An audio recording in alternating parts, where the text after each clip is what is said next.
हामीले सबै कुरामा पुरानालाई गलत गर्यो भन्न हुँदैन, किनकि पुरानाहरूले पनि धेरै राम्रो राम्रो कामहरू पनि गरेका थिए र गरेका छन्।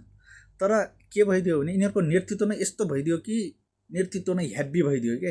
यिनीहरूले जब नेतृत्व गर्न गए तब यिनीहरूले कुनै पनि सरकारलाई समेट्न सकेनन्।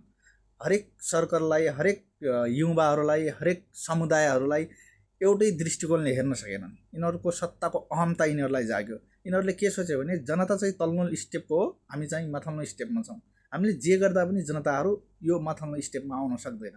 यिनीहरूको मस्तिष्कमा त्यो पुग्न गयो पछिल्लो चरणमा। तब जेनजी आन्दोलन उत्पन्न भयो। यो जेनजी आन्दोलन उत्पन्न हुनको एक चाहिँ सोसल मिडिया बन्द थियो, अर्को भ्रष्टाचार विरुद्धको आवाज थियो।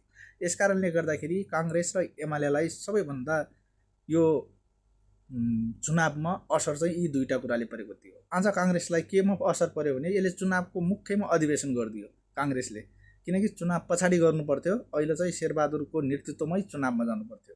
गगन थापाले चाहिँ रिक्स लिएर चुनावको मुखमा नै गरिदिए। त्यसको असर चाहिँ साइड इफेक्ट चाहिँ यहाँ पर्यो काङ्ग्रेसलाई।